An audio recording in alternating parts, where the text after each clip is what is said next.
Tonight on First at 9, this Saturday, the 27th of April 2024. IMF's second review. Sri Lanka must fulfill preliminary requisites to unlock third tranche of IMF's Extended Fund Facility Programme.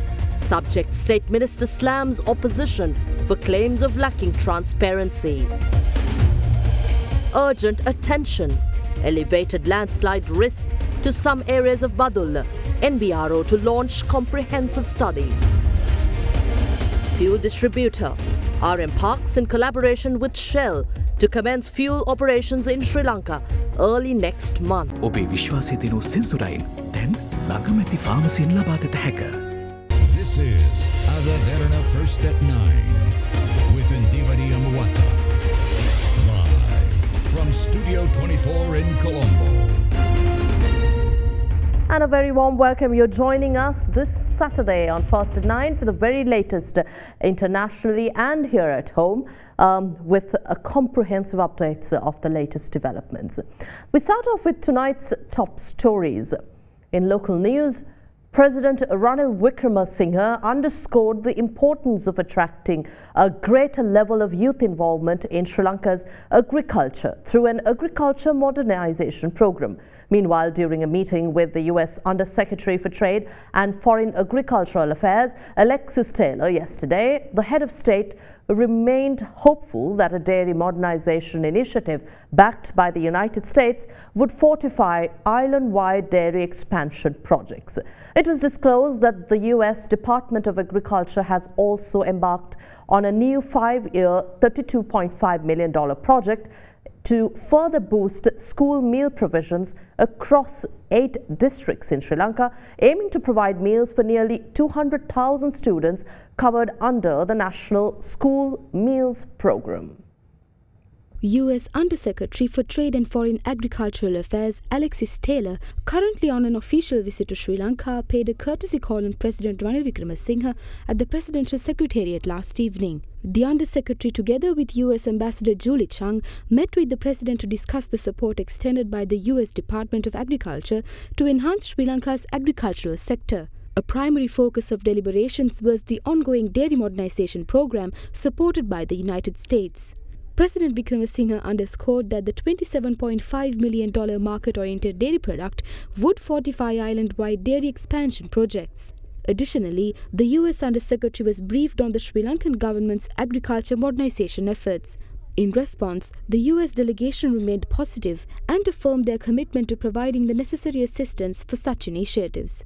Further, the USDA also embarked on a new 5-year, $32.5 million project expansion to further boost school meal provisions across 8 districts, including Badula, Colombo, Kilinochchi, Monaragala, Mullaitivu, Nuwara, Ratnapura and Trincomalee. The project, meanwhile, aims to provide meals for nearly 200,000 students covered under Sri Lanka's National School Meal Program. The discussions affirmed Sri Lanka's pivotal role as a priority country in the 2024 Food for Progress initiative, which focuses on enhancing food security and climate resilience through environmentally friendly practices and improved market linkages. ජීවිතේ හැම තැනකදීම smart වෙන්න පොලිය විතරක් ගෙවාගෙන යන්න CDB Smart Draft. State Minister of Finance Shehan Semesinghe expressed confidence in soon unlocking the third tranche of the Extended Fund Facility Programme approved for Sri Lanka by the International Monetary Fund in June this year. Sri Lanka must fulfill preliminary requirements of the debt restructuring process, which is essential to receive around $330 million as the third tranche of the $2.9 billion Extended Fund Facility Programme extended to Sri Lanka. Addressing the media during an event in Anuradhapura, the State Minister of Finance was of the view that Sri Lanka has to convert the agreements reached in principle with bilateral creditors on debt restructuring into memoranda of understanding. He said agreements must then be reached with the private bondholders to obtain the third tranche. අපි බලාපොරොත්තු වෙන්නේ ජූනි මාසය ඇතුළත අපිට මේ වාරිකය ලබා ගැනීමට හැකි වෙයි කියලා. We expect to receive the third tranche in June. We have concluded the second review of the program. We reached a staff level agreement at the end of the second review. We have to fulfill several requirements of the agreement to receive the approval from the IMF Executive Board. We have to convert the agreements in principle reached on debt restructuring into memoranda of understanding. We also have to arrive at an agreement with the private bondholders. We held the first round of discussions with private bondholders. We expect to discuss some of the areas identified during the first round in the second round. The government's engagement with the bondholders is transparent. Some claim that Sri Lanka could not reach an agreement during the first round due to lack of transparency. It is easy for anyone to express their opinion. However, this matter is complex. Other than the political parties in the opposition, no one has accused the government of lacking transparency. These claims are made with purpose of gaining political mileage and not with the intention of supporting the debt restructuring process. We are confident that we will be able to conclude the preliminary rounds of the debt restructuring process, which is essential for Sri Lanka to unlock the third tranche. ජාත්‍යන්තර මූල්‍ය අරමුදලේ විධායක මණ්ඩලයට අපේ යෝජනාව ඉදිරිපත් වෙද්දී සම්පූර්ණ කරන්න පුළුවන් කියලා. The National Building Research Organisation assures to launch a comprehensive investigation into landslide risks activation in the Karandagulla area in the Alla-Vellavaya Road. The Badulla District Secretariat revealed that the landslide risk to the Badulla district was determined based on a study conducted in the area.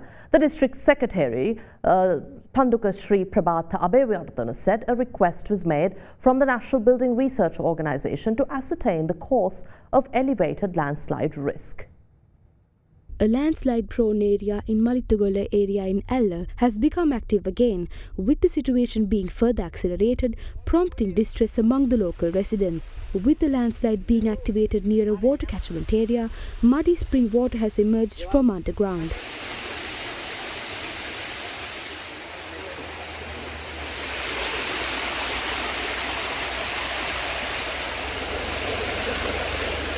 However, according to the geographical location, the Alla-Karandagolla area is located about 2.5 kilometers below the Derana reservoir under the Umaoya project. Speaking further, Deputy Director of Badulla District Disaster Management Coordinating Unit, EML Udayakumar, revealed that landslides have been active in this area from time to time since 2019.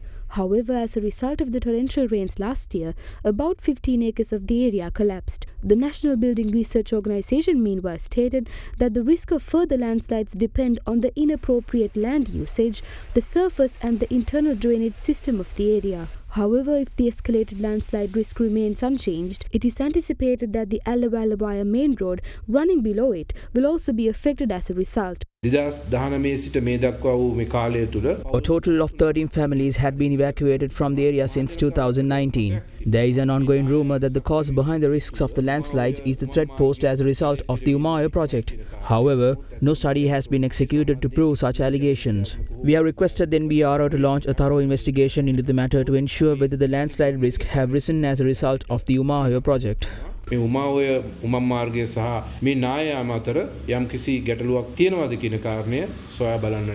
Additionally, the NBRO further assured the launch of a thorough investigation into the matter in order to unveil the cause behind the escalated landslide risks. This area has been investigated by NBRO several times and some recommendations have been given, and so we have proposed to resettle several families. But with the recent incident, actually there are some rumors regarding this one, and so we are planning to have a thorough investigation, detailed investigation regarding this matter. Next week we are planning to send some teams for the investigations, and all these reports can be issued soon after the investigations, and all relevances and all these suspected matters can be found with this investigation. We hope to do this investigation as soon as possible. Opposition leader and leader of the Samagi Jana Balawegaya, Sajith Premadasa, assures to formulate a sound export policy that can help propel economic growth under a Samagi Jana Balawegaya-led government. Delivering the keynote address at the council meeting of the National Chamber of Exporters of Sri Lanka, the opposition leader said Sri Lanka needs to attract global multinational companies that can manufacture products in Sri Lanka and export them to the world. In a SJB administration, to ameliorate the obstacles and difficulties that we face and to try and formulate a sound export policy which will propel Sri Lanka's growth in leaps and bounds. First, we must attract export-driven foreign direct investments. Sri Lanka lacks the capital to shift to exports in high valued exports. And therefore we need foreign direct investment, not only in terms of capital requirements, but also to get the skills and technology transfers. Sri Lanka does not need to rely on local companies to increase exports, but we need to attract exporting multinational companies. Second, we have to tap into the global value chains in that process. If we are to have fast scale, fast growth, we have to ensure that we have more and more free trade agreements and diversify our export markets. We have to ensure that we attain free trade agreements that accrue to us a competitive advantage.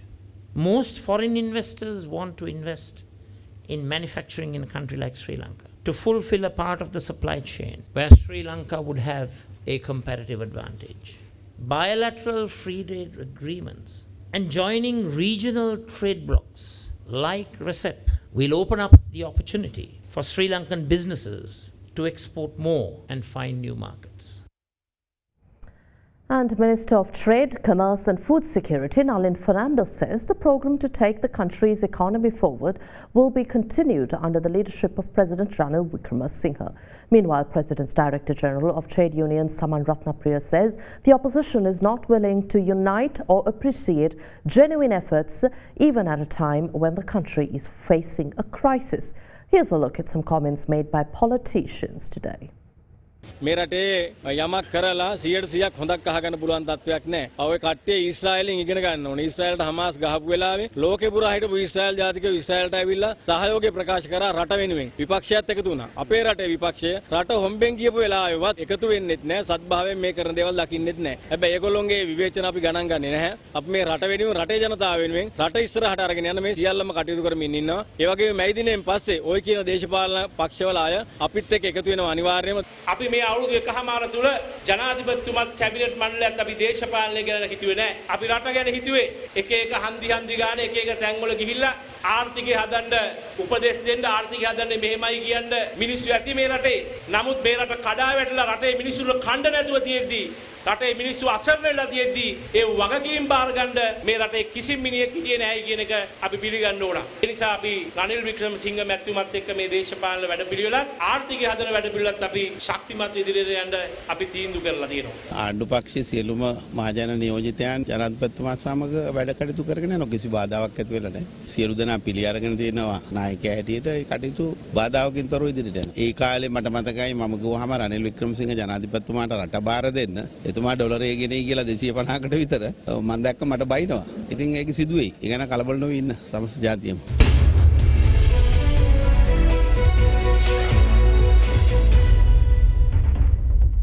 Welcome back to the news. Taking you to business affairs, the US-based petroleum company RM Parks and multinational oil and gas company Shell plc will begin fuel distribution in Sri Lanka within the next 2 weeks.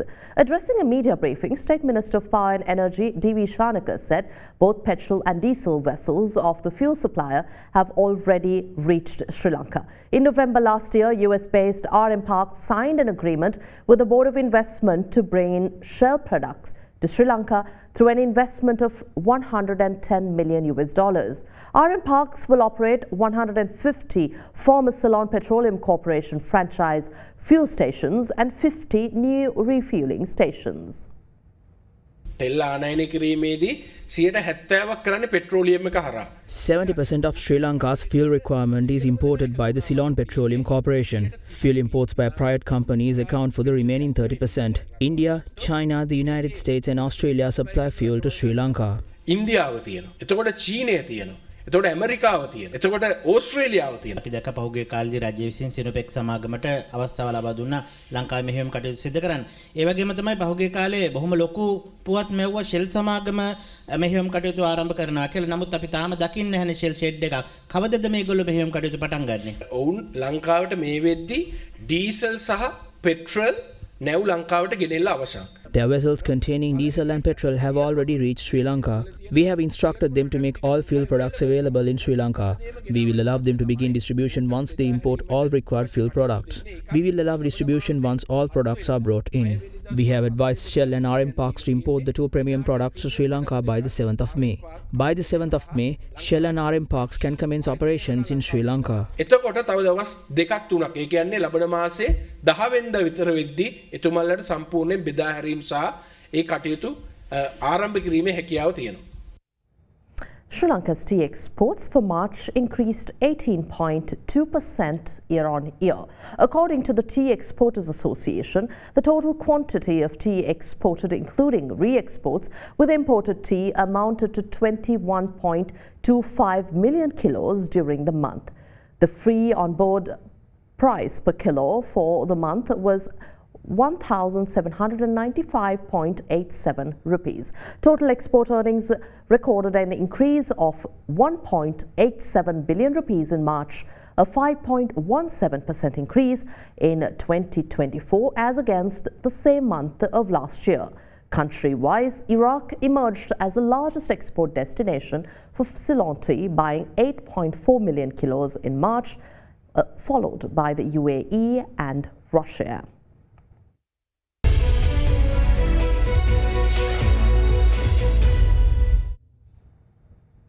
Proclime Services Private Limited, a startup focused on climate investments, aims to invest about $150 million in carbon projects across sectors in India and Sri Lanka over the next 12 to 18 months. With that, here's a look at corporate affairs. The Chennai-headquartered Proclime, a climate-first company, intends to unveil at least 3 carbon projects monthly until September in both Sri Lanka and India through the $150 million initiative. Proclime has identified 18 sectors for the development of carbon projects in both countries. According to the company, it will start deploying the funds towards carbon projects this month, announcing 3 projects per month.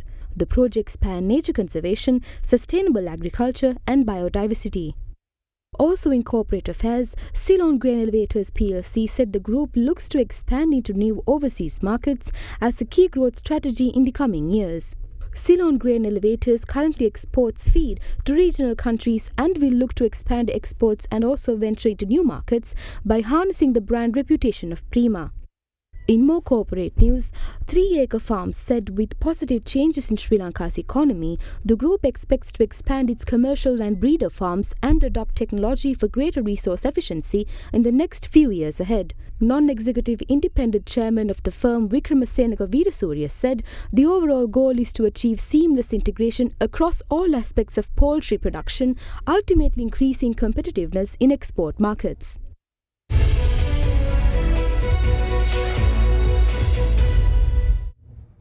The 69th edition of the Derana Medical Clinic series was held at the Godagamu Mahavidyalaya in Pitipana today. During the session held throughout the day, individuals suffering from kidney disease were identified and directed for medical care. In line with the Derana initiative, an eye examination clinic was also held by the Sri Lanka Optometric Association, where free spectacles were provided to those in need. Today's Derana Medical Clinic was sponsored by the Raga Malisans Hospital, Aqua Life, Water, Kipla, Pharma, Lanka and the International Institute of Health Sciences also contributed to the medical clinic.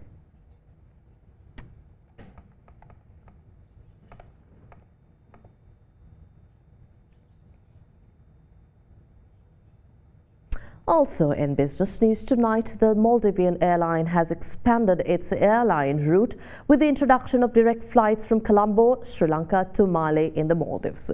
From now on, Malian Airlines will operate 2 flights weekly, departing every Thursday and Saturday, and provide adaptable options for both leisure and business travellers. Speaking at the event, Minister of Ports, Shipping and Aviation Nimal Siripal de Silva stated that this event is a happy and proud moment for both countries, and it will ensure the friendship between the 2 nations. Commencing direct flight operations to Sri Lanka, a flight from Malian Airlines, the national carrier of Maldives, recently landed at the Bandaranaike International Airport with 138 passengers on board. The passengers were ceremoniously welcomed at the airport premises, and the event was attended by officials including Minister of Ports, Shipping and Aviation Nimal Siripala de Silva and Minister of Transport and Civil Aviation of Maldives Mohammed Amin. Travelers from both countries have enjoyed easier and more frequent connections. Maldivians' establishments on this route will make that more flexible for everyone. It will boost tourism for both Maldives and Sri Lanka and facilitate business exchange, cultural interactions, and strengthen people-to-people bonds. Looking ahead, I believe this route has the potential to become a major economic corridor, not just only for passengers, but also for cargo movements. This will further enhance our shared goals of regional economic integrations and prosperity. When Your Excellency met me in my office 2 months ago, you indicated that the air ambulance service will be launched between Mali and Sri Lanka, for which we were very happy about. So therefore, as neighbours, we should work together hand in glove and ensure that all the benefits of all these economic ventures trickle down to the poorest of the poor in our countries and make their lives more happier. And that wraps up tonight's edition of Fast at 9 on Other Derana 24. We'll see you again tomorrow at the same time with the very latest. I'm Derana. Good night.